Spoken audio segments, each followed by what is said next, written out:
Tá gravando? Tá gravando? Tá.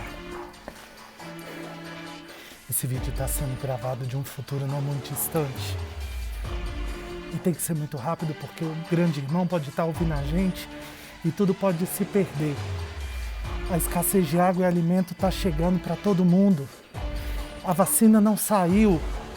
Só saiu para quem tem dinheiro, a gente não tá conseguindo se proteger. Tem que ter cuidado, senão eles vão conseguir pegar a gente. Toma cuidado, fala baixo, senão eles vão conseguir pegar a gente. Cuidado! Eles chegaram, eles chegaram! Fala, coleguinha do YouTube, tudo bem com vocês? Como vocês viram pela introdução desse vídeo, hoje a gente vai falar sobre um tema bastante polêmico e muito importante na história contemporânea, que é a Guerra Fria, aonde a gente vai falar de um conflito ideológico que vai expor duas grandes potências. Então, pessoal, como vocês podem perceber, hoje a gente vai tratar de um tema super atual, né, do século XX aí, que é a Guerra Fria. E é um tema super polêmico também, porque envolve muitas narrativas e muitos discursos que estão ligados àquilo que a sociedade, né, que o senso comum chama de teoria da conspiração. Sobretudo quando a gente entra no assunto de nova ordem mundial, né? Existem até produções cinematográficas, livros que tratam sobre esse assunto, da sociedade ser controlada por um sistema, né? Gosto muito da obra do George Orwell, acho que é assim que pronuncia, que se chama 1984, que conta essa história da sociedade ser controlada pelo Big Brother, né, pelo grande irmão, e aí daí vem uma série de teorias da conspiração que inclusive chegam aqui em 2020, né?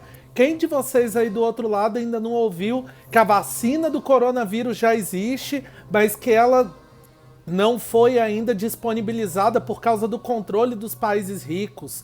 Isso é verdade? Isso é mentira? O que a gente pode dizer é que isso tudo parte de um ponto que realmente aconteceu, que é a ideia do mundo bipolar. Gosto muito do trabalho de uma colega que inclusive vai se formar muito recentemente aí, né, que é a Débora Ladim, aonde no vídeo dela ela descreve a Guerra Fria da seguinte forma. Ela usa a seguinte frase: guerra improvável, paz impossível. Isso descreve tudo o que é direcionado ao significado de Guerra Fria. Por quê? Porque um conflito armado, especificamente entre Estados Unidos e União Soviética, seria improvável por causa das consequências da Segunda Guerra Mundial para o mundo, né? Sobretudo os ataques da bomba nuclear e tudo mais. Mas a sensação de paz também era impossível, porque várias questões ficaram mal resolvidas após o final da Segunda Guerra Mundial. Por isso que permaneceu essa marca, né, que gerou esse conflito ideológico que é a Guerra Fria, né? Como você já sabe, né, como eu já afirmei aqui, não chegou a ter um conflito direto entre essas duas grandes potências, né, Estados Unidos e União Soviética. Porém, esse conflito ficou marcado como um conflito ideológico. E a gente sabe também que alguns conflitos, algumas guerras ocorreram em determinadas partes do mundo nesse período e tiveram a interferência, né? Tiveram a contribuição dessas superpotências que indiretamente lutaram uma contra a outra. Então o conflito está marcado por essa disputa ideológica entre os Estados Unidos, que representa o capitalismo, e a União das Repúblicas Socialistas Soviéticas, né, a Rússia, liderada pela Rússia, que representa a política socialista, né? Esse conflito vai começar lá no final da Segunda Guerra Mundial, né, depois de 1945, e vai até 1989. Então observem que é um recorte temporal aí grandioso, onde ocorrem várias transformações ligadas às relações internacionais aí. Fazendo um trabalho interdisciplinar aqui, lá em geografia, nesse momento, por exemplo, que você vai estudar a formação dos blocos econômicos, a criação da ONU, e várias outras instituições, né, que eu até vou citar aqui na aula de hoje, que vão reger as relações internacionais, sobretudo dos Estados Unidos, com as outras nações do mundo, certo? Por que eu dei ênfase agora nas relações internacionais dos Estados Unidos? Porque nós estamos em 2020, né, galera? E a gente sabe que o socialismo não venceu essa batalha ideológica. A gente já sabe o final dessa guerra. Inclusive, a maioria de nós, né, a minha geração, viveu isso. A gente viveu essa transformação do mundo bipolar no mundo globalizado e podemos perceber a influência do americanismo, né, nas nações em desenvolvimento, como é o caso do Brasil. Alguns conflitos armados, como eu já disse para vocês, ocorrem nesse período aí da Guerra Fria, e eles receberam o apoio dessas potências. Mas nunca houve um conflito direto entre ambas, até porque, se ocorresse, talvez eu não estaria aqui para contar essa história para você, e você com certeza nem teria sido concebido para estar ouvindo essa história toda, né? Que a gente sabe que o poder bélico dessas superpotências é bastante desenvolvido. Os Estados Unidos já tinham desenvolvido a bomba nuclear lá na Segunda Guerra Mundial, que é uma arma de efeito catastrófico, né? E vocês sabem muito bem disso. E qual é o nosso ponto de partida, né? Quando que esse movimento realmente acontece? Ao final da Segunda Guerra Mundial. Estados Unidos e União Soviética estavam lutando do mesmo lado, né? Eles eram do grupo dos aliados. Só que a gente sabe que o final da Segunda Guerra Mundial foi um momento onde essas superpotências queriam dominar Berlim, né? Porque Berlim era a capital do Terceiro Reich, era onde toda a liderança nazista partia da Europa para o mundo, inclusive. Então, dominar Berlim era também a representação do fim da Segunda Guerra Mundial. Estados Unidos e União Soviética vão chegar em Berlim mais ou menos ao mesmo tempo, né? E o que vai acontecer a partir daí? A cidade de Berlim, como vocês estão vendo no mapa aqui, vai ser dividida em áreas de influência. Os territórios do leste da cidade de Berlim vão ser liderados pela Frente Socialista. E os territórios do oeste da cidade de Berlim vão ser liderados pela Frente Capitalista. Do lado leste, do lado oriental, nós temos a União das Repúblicas Socialistas Soviéticas.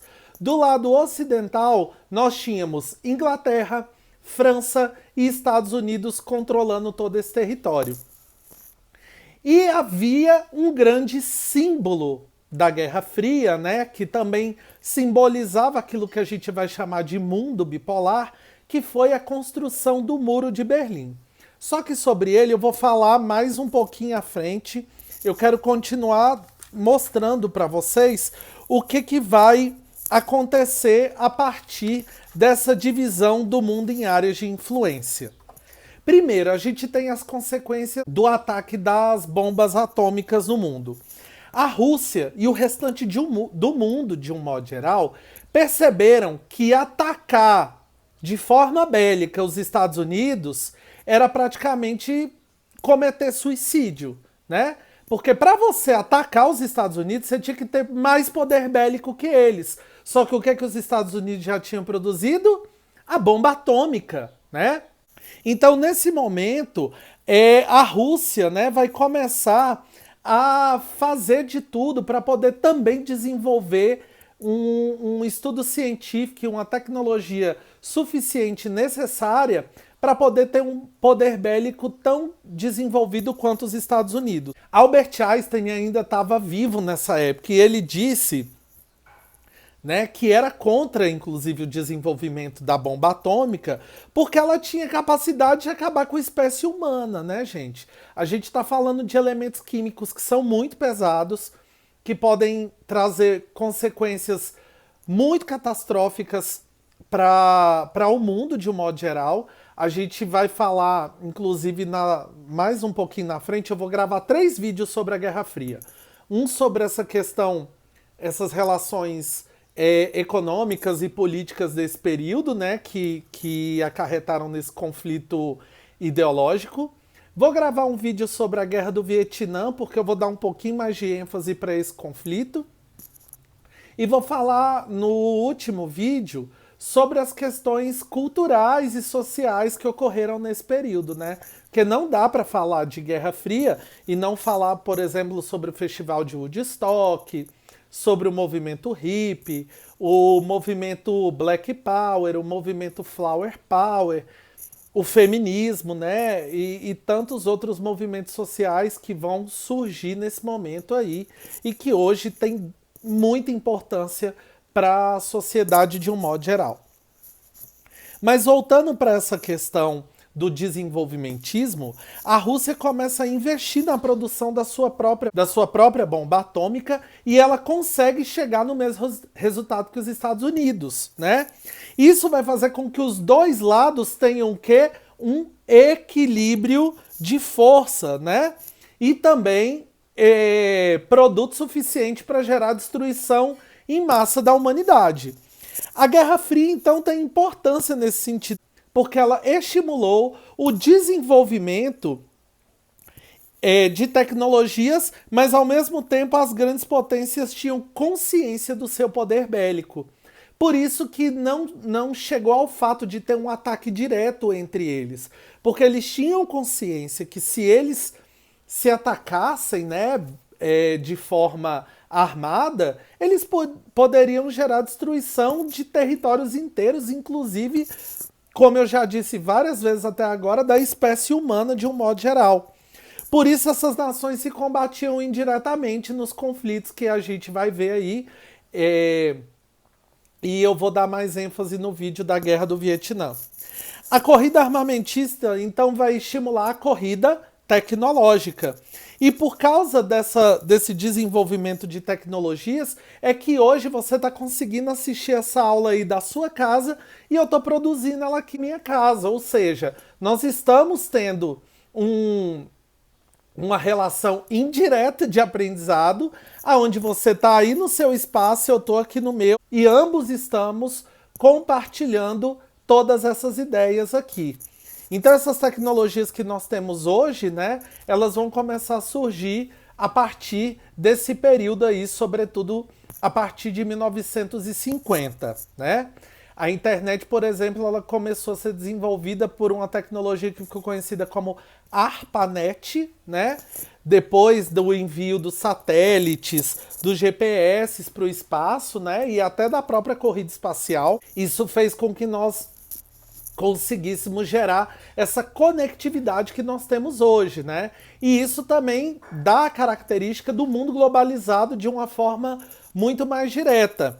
Eu gosto muito de exemplificar nas minhas aulas, quando a gente fala dessa questão da corrida tecnológica, que, por exemplo, há 30 anos atrás, se você ligasse a sua TV para assistir um jornal... União Soviética confirma: o acidente com a usina nuclear de Chernobyl, na Ucrânia, foi o pior da história. A agência TASS confirma 2 mortes, mas um morador da região diz que podem ter morrido 2.000 pessoas. A França e os Estados Unidos oferecem ajuda para tratar das pessoas contaminadas. Cientistas de todo o mundo analisam as consequências da catástrofe na Europa e no mundo. Conforme a internet foi se popularizando, a gente começa a ter as chamadas de vídeo. E hoje a gente consegue falar ao mesmo tempo com qualquer pessoa em qualquer lugar do mundo. Ou seja, essa evolução tecnológica teve um ponto de partida. E o ponto de partida é na Guerra Fria. Por isso que essa corrida tecnológica tem tanta importância dentro do cenário desse conflito ideológico. Porque era um país querendo demonstrar que tinha mais força que o outro o tempo todo. E isso vai estimular também aquilo que a gente chama de corrida espacial. A Rússia e os Estados Unidos começam a disputar para ver quem ia conseguir desenvolver mais o seu país primeiro que o outro. Sabe, uma questão muito de ego também. E a União Soviética, né, sobretudo a Rússia especificamente, agora eu vou falar da Rússia, porque eu não estou falando de toda a União Soviética, de todos os países não, vou falar da Rússia, que era a sede desse governo. A Rússia vai sair na frente nessa corrida armamentista. Ela lançou o primeiro Sputnik, né, que foi o primeiro satélite para o espaço. Depois ela vai mandar alguns animais também para o espaço, né, para fazer esse teste. Ela mandou um macaco, ela mandou uma cadelinha, né, que foi até a cadela Laika. Depois ela manda o primeiro cosmonauta, né, o primeiro ser humano que saiu do planeta Terra e circunnavegou o planeta Terra. Inclusive, uma curiosidade sobre isso é que quando ele circunnavegou o planeta, ele viu o nascer do Sol 17 vezes, né? Que foi o tempo que o foguete gastou viajando em torno da Terra durante o nosso um dia, né? Então, durante as nossas 24 horas, ele circunnavegou o planeta Terra 17 vezes. Então, ele viu o Sol nascer e se pôr 17 vezes em um dia só. E Yuri Gagarin era o nome desse cosmonauta, que saiu do planeta Terra para falar a célebre frase jamais esquecida pela humanidade: a Terra é azul. O que dizer, né, minhas filhas? Nesse mesmo período, os Estados Unidos viu esse avanço todo que estava ocorrendo lá na Rússia e ela cria a NASA, né? Que é a National Começou. National Aeronautical. Não! Eu vou falar em português mesmo, tá? Porque esse aeronáutica aqui não vai sair, não. Ela criou a NASA, né? Que foi Serviço Nacional de Administração Aeronáutico, Geoespacial, né?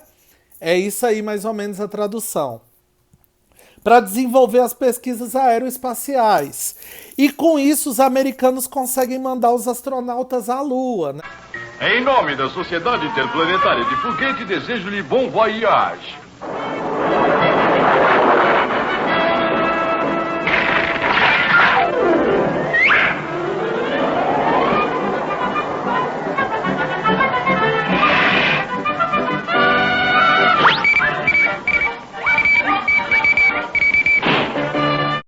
E aí tem gente que diz que o homem nunca foi para a Lua, tem gente que diz que aquilo foi gravado, porque na Lua não tem gravidade e a bandeira dos Estados Unidos está lá tremulando, né? A pegada da bota do astronauta americano cravando lá na Lua. Vai ter gente que vai falar que é mentira, vai ter gente que vai defender fielmente isso, que vai dizer que nós não teríamos desenvolvimento aeroespacial até hoje para mandar outros foguetes para fora do planeta, e vai ter gente que vai dizer que nenhum astronauta saiu do planeta, mas o que a gente precisa saber é, nós trabalhamos com fatos e contra fatos não há argumentos. Os fatos que nós temos é que o homem pisou a Lua, né? E a partir daí, a gente tem o crescimento ainda mais, os egos desses países inflaram ainda mais, e eles tiveram ainda mais a necessidade de disputar os interesses uns contra os outros. Uma coisa que eu também não posso deixar de citar, né, é que os Estados Unidos recusou o envio das mulheres para o espaço primeiro, e já a Rússia mandou a primeira mulher para o espaço primeiro que os Estados Unidos, né? E isso também vai gerar toda uma discussão em torno do feminismo que crescia cada vez mais. E na Europa, o que estava acontecendo no meio desse rolê todo, dessa disputa toda entre Estados Unidos e União Soviética? As nações europeias estavam, urbanisticamente falando, economicamente falando, destruídas depois da Segunda Guerra Mundial. E os Estados Unidos, percebendo isso, vão começar a apoiar as nações europeias, porque eles pensaram o seguinte: se eu apoiar os países da Europa, eles também vão me apoiar nessa disputa ideológica. É nesse ponto que os Estados Unidos vai ter muita vantagem dentro desse conflito ideológico. E eles vão desenvolver um plano que ficou conhecido como Plano Marshall, né? Onde eles vão emprestar dinheiro para nações europeias, até mesmo dar dinheiro para algumas nações, né? Como também deram para o Japão, para vocês terem uma ideia. Mas, professor, eles não atacaram o Japão lá na Segunda Guerra Mundial com a bomba atômica? Sim, mas agora emprestar e dar dinheiro para o Japão vai ser negócio. Por quê? O Japão está do lado da China. E a China, nesse mesmo momento, está passando pela Revolução Cultural Chinesa, que é quando ela se concretiza como nação comunista. Então, ter o apoio do Japão é ter certeza que ele não ia se tornar também um país comunista, certo? Por isso que eles vão emprestar dinheiro para o Japão, para ter o apoio deles também. Assim como fizeram para a Inglaterra, para a França e outras nações que estiveram aí envolvidas dentro da Segunda Guerra Mundial e passaram por suas consequências. Outras políticas de relações externas que começaram a ser desenvolvidas agora foi, por exemplo, o Tratado de Bretton Woods, que estabelecia que o dólar seria a moeda que serviria de referência para o comércio internacional. E até hoje é assim. Se você lembrar, quando você assiste o jornal, tem um momento lá que o William Bonner fala assim: na cotação do dólar hoje, $1 custa R$ 5,67. E tinha gente há 2 anos atrás achando que o dólar ia ficar a R$ 1 de novo. E aí o que acontece? Por esse motivo, por esse tratado de Bretton Woods, que o dólar é a moeda de referência para a comercialização internacional. Uma outra coisa que foi criada nesse período foi o FMI, que é o Fundo Monetário Internacional. Para que serve o FMI? O FMI é como se fosse o Banco do Mundo. Vamos supor que o Brasil esteja numa crise econômica hoje, que eu tenho certeza que não está. De 2019 para cá, nós vivemos numa nação perfeita. Canta, fica vermelho agora aí. E aí o que acontece? Quando uma nação, né, não só o Brasil, mas várias outras nações já recorreram ao FMI, ela está passando por uma crise econômica, ela pega dinheiro emprestado ao FMI para poder resolver seus problemas econômicos e ela tem prazos para poder pagar esses empréstimos, né? É igual quando você pega o dinheiro do seu cheque especial lá no banco, meu filho. Se você não pagar no dia certo, o que acontece com o juro? Hein?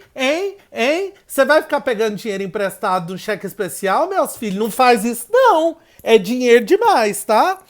E outra coisa que vai surgir nesse momento é a OTAN, que é a Organização do Tratado do Atlântico Norte, que foi um bloco capitalista, né, que se organiza, que se ocorresse uma outra guerra, que eles iriam defender os seus territórios e se ajudariam mutuamente.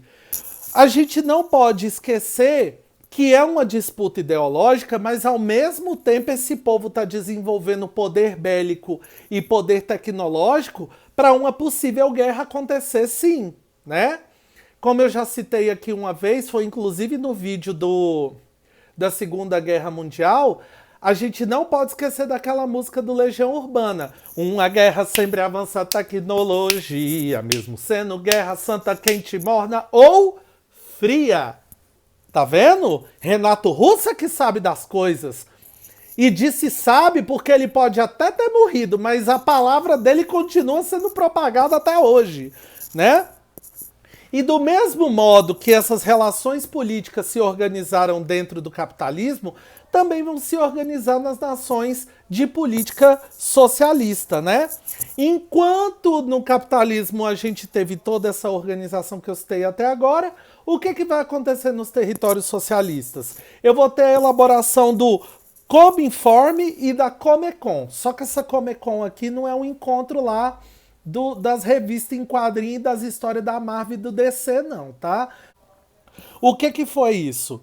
O Cominform servia para a união dos países de política soviética e a Comecon servia, assim como o Tratado de Bretton Woods, só que lá na realidade do socialismo, ou seja, a Comecon emprestava dinheiro para as nações socialistas para que elas pudessem se desenvolver. E também ocorreu nesse momento o Pacto de Varsóvia, que foi o acordo entre os países soviéticos para que, se ocorresse uma guerra, a exemplo lá da OTAN, que eles pudessem financiar esse conflito e ajudar entre eles mesmos. Vamos entrar no assunto Muro de Berlim? Vamos começar ele aqui. Em primeiro lugar, ele não foi uma única versão, ele teve 3 versões. Tem até alguns historiadores, né, que vão dizer que o Muro de Berlim foi construído da noite para o dia.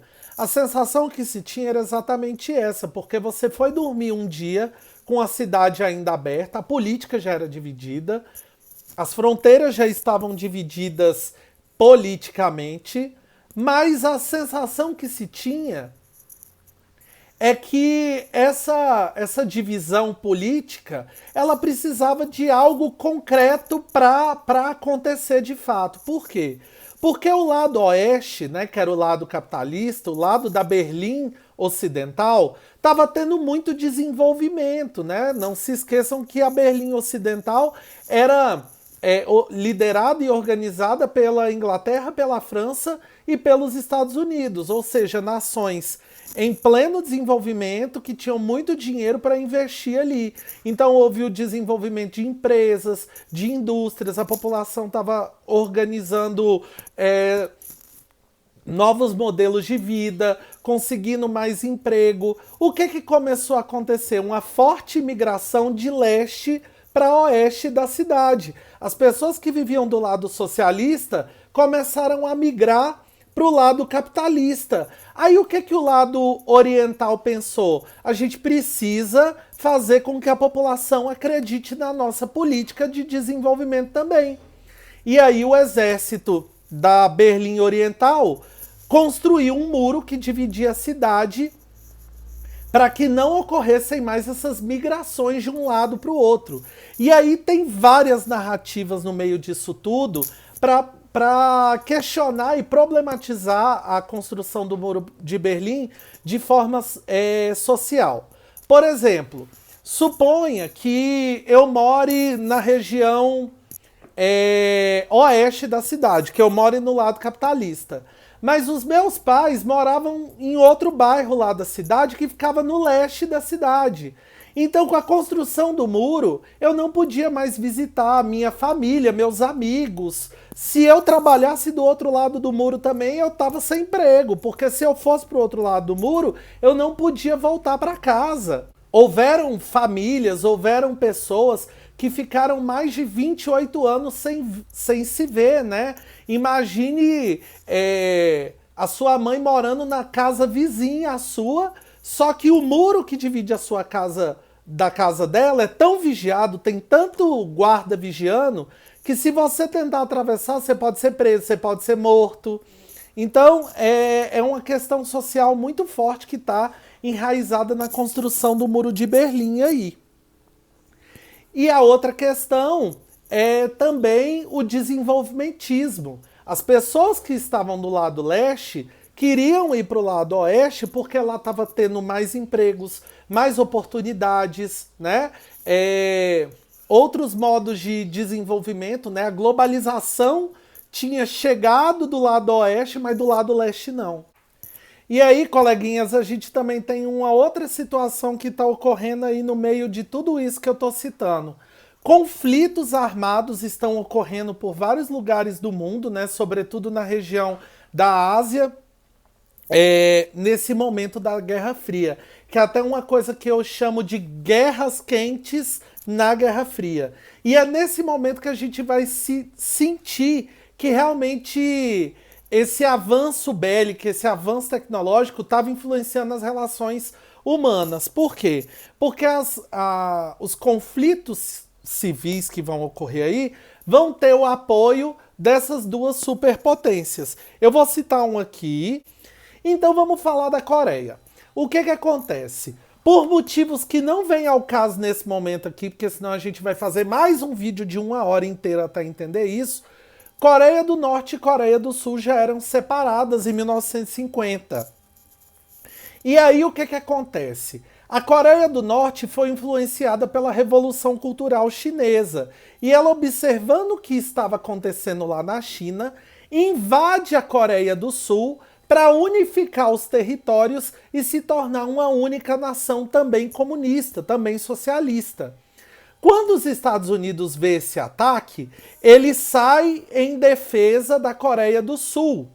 E quando a União Soviética vê que os Estados Unidos apoiam a Coreia do Sul, eles vão sair em apoio da Coreia do Norte. Então é aí que vai acontecer o ataque indireto, que eu falei lá no começo do vídeo. Nós temos esse conflito acontecendo aí, onde a Coreia do Norte se concretiza como nação comunista até os dias de hoje, e a Coreia do Sul se concretiza como nação capitalista, né? Na divisa entre os dois territórios, hoje em dia, existe um território que a gente chama de área desmilitarizada, que é o lugar onde, por exemplo, até hoje, né, o Donald Trump encontra o ditador da Coreia do Norte, que se eu não me engano é o Kim Jong-un, se eu não me engano é esse o nome dele.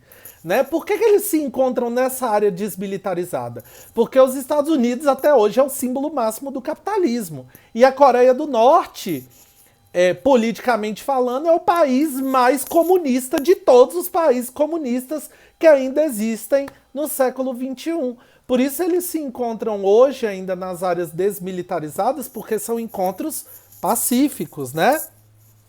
E falando em encontro pacífico, a gente chega nesse momento desses conflitos aí, num período que ficou conhecido como período de coexistência pacífica, que é um momento, e aí eu vou colocar muitas e grandes aspas, porque foi um momento de paz dentro da Guerra Fria, né? Houve uma diminuição da competição tecnológica, da competição bélica, porque a Europa estava se recuperando economicamente, os países estavam começando a se reerguer lá das consequências da Segunda Guerra Mundial, e dentro das nações socialistas vão começar a ocorrer crises internas, porque eles não estavam completamente satisfeitos com a política socialista, né? E como é que isso acontece? Primeiro, Joseph Stalin morre, né? Porque como todo ser humano, Stalin alguma hora ia morrer, né, gente? E existe alguma...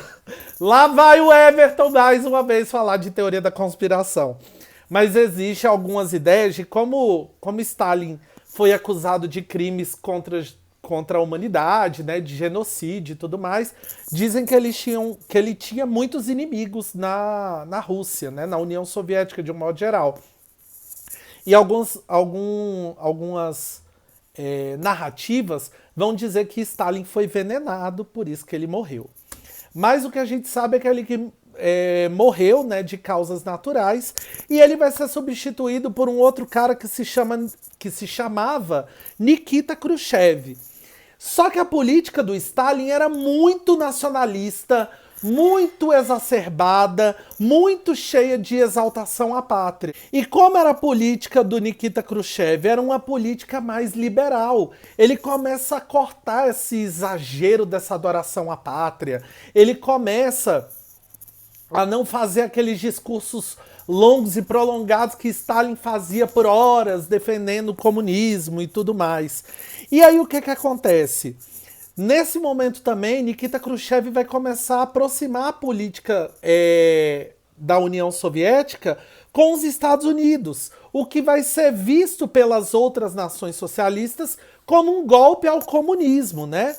E quando foram revelados os escândalos do governo de Stalin, né, os campos de concentração, onde morreram mais de 50 mil pessoas, e todas as atrocidades que ocorreram durante o período do governo dele, as pessoas vão começar a achincalhar ainda mais a política comunista, né? Vão comparar a imagem de Stalin à de Hitler, inclusive, e tantas outras questões sociais aí.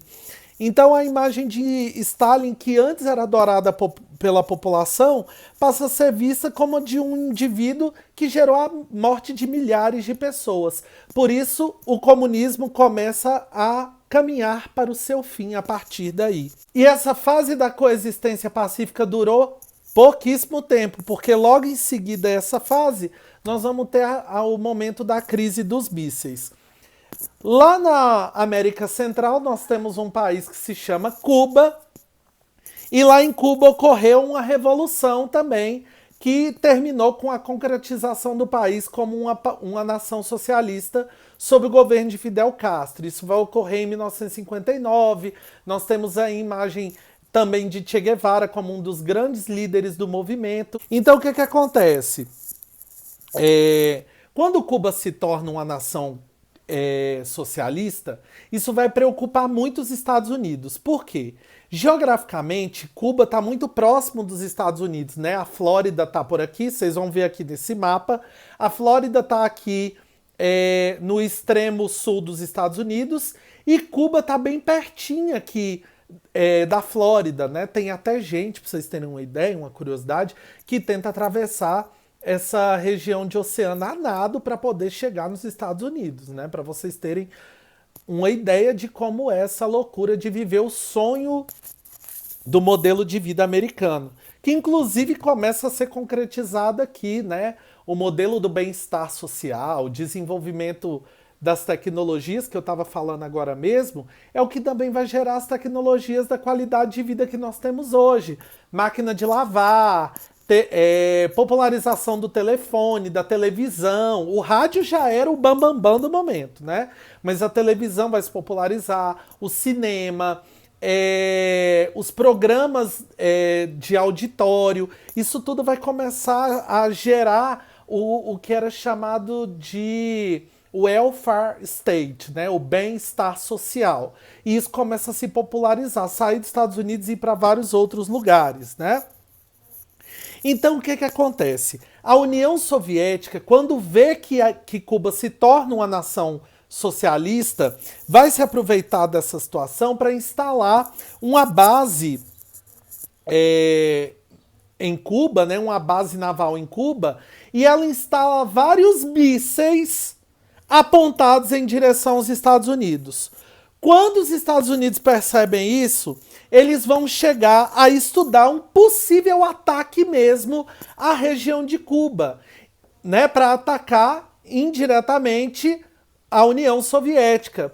E é interessante, né, para ilustrar isso que eu estou dizendo, no filme X-Men Origem, tem uma cena no finalzinho do filme que mostra isso, né? The beach is targeted and ready to be fired upon, sir. Stand by. Standing by, sir. Приказ открыть огонь по берегу. Hello? Hello?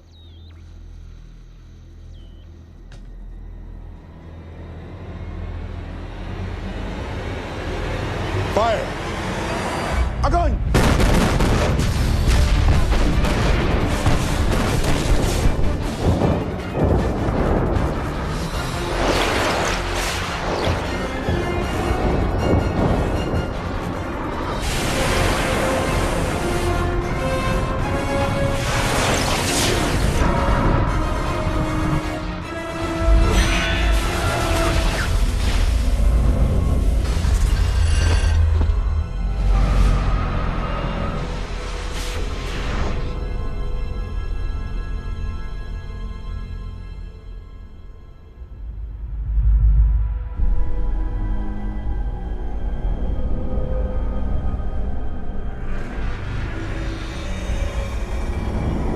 Eric, you said yourself, we're the better men.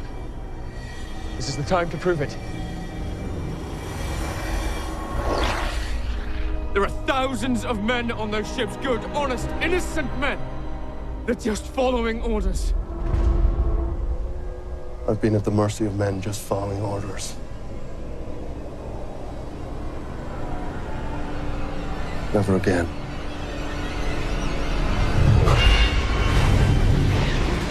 Eric, release them! Os navios americanos de um lado, os navios da União Soviética do outro, e o Magneto provocando um ataque entre ambos, né? Até a questão da formação da CIA nos Estados Unidos e da KGB na União Soviética, né? Que são as instituições de polícia internacional, que também vai ser ligada à espionagem, né? E o filme mostra um pouco disso, como se os X-Men da escola do Xavier tivessem do lado da CIA e os outros mutantes, né, que que não estavam na escola Xavier para crianças superdotadas fossem do lado da KGB. O filme dá toda uma ilustração para a gente entender situações como essa. Então os Estados Unidos chegam realmente a estudar a possibilidade de atacar essa base que foi criada em Cuba. E o que eles vão fazer? Eles vão começar a fazer exercício de guerra na região do Mar do Golfo, para que a União Soviética percebesse que os Estados Unidos não estava de brincadeira.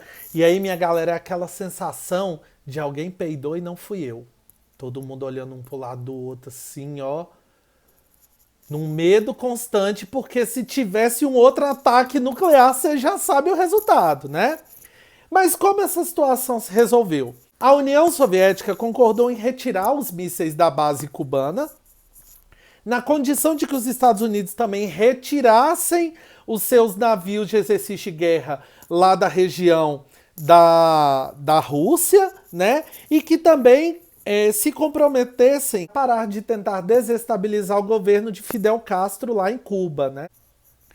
E aí a crise da União Soviética, como eu estava dizendo lá do governo do Nikita Khrushchev, vai gerar também o final da Guerra Fria. Por quê? Porque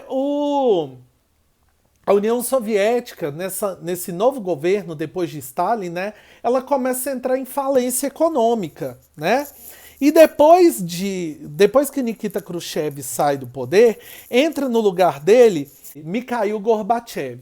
E Gorbachev, observando o que estava acontecendo na União Soviética, ele vai desenvolver duas políticas que eram muito famosas, que foi a Glasnost e a Perestroika. A Glasnost foi uma reforma política em que a sociedade vai ter mais liberdade de expressão, o voto vai passar a ser fechado, os indivíduos vão ter liberdades individuais, ou seja, ele vai começar a trazer características democráticas para os governos socialistas. E a Perestroika vai ser o projeto de medidas econômicas com o objetivo de melhorar a situação dos países soviéticos. Só que a economia estava indo cada vez mais de mal a pior. E vendo isso tudo, a população começa a criticar ainda mais os governos socialistas e alguns países vão conseguir, inclusive, se desvincular do governo da União Soviética, como, por exemplo, a Polônia e a Hungria, né? E nós chegamos, meus amigos, em 1989. O que mais que vai acontecer? O Muro de Berlim, caiu, galera! Finalmente! O símbolo máximo da Guerra Fria veio ao fim. E isso significava a derrota de quem? Do socialismo, exatamente. Porque como a economia socialista estava caindo e as nações socialistas estavam entrando em colapso, significa dizer o quê? Que o socialismo não estava encontrando apoio político, social, econômico para se manter. A população berlinense vai às ruas e derruba o muro em símbolo de protesto de que eles não sustentariam mais aquilo, né? Começa a ser derrubado o Muro de Berlim. Alemães dos dois lados fazem festa na reabertura da fronteira. Veja agora no Jornal Nacional. 28 anos de separação forçada e sofrida acabaram de repente, por decreto do mesmo partido que construiu a obra. Berlinenses dos dois lados mal... O repórter internacional da Globo nessa época era o Pedro Bial, e ele mostrou, né, a queda do Muro de Berlim. Teve toda uma reportagem mostrando a queda do muro, depois de 28 anos de sua construção, o reencontro de familiares, as pessoas experimentando Coca-Cola pela primeira vez, que nunca tinham visto uma lata de Coca-Cola do lado lá do leste de Berlim, né, e outras questões nesse sentido. E em 1992 a gente tem o fim da Guerra Fria de um modo geral, porque foi em 1992 a gente tem o final mesmo desse conflito ideológico, né? O final dessa ideia de mundo bipolar dividido entre os interesses capitalistas e socialistas, porque foi quando extinguiu-se a União das Repúblicas Socialistas Soviéticas, né? E é isso, pessoal. Eu espero que vocês tenham gostado desse vídeo de hoje. Eu espero que vocês tenham aprendido muito com o vídeo de hoje. Quero muito que vocês compartilhem esse vídeo nos seus grupos de sala de aula, da sua escola, da sua faculdade. Vamos fazer essa discussão crescer, vamos falar muito sobre isso e não vamos mais acreditar em teorias conspiratórias, tá bom? Até porque a gente tá aqui para trabalhar com ciência. Curta esse vídeo, compartilha ele com todo mundo, tá bom? E muito obrigado por assistir até aqui. Até a próxima!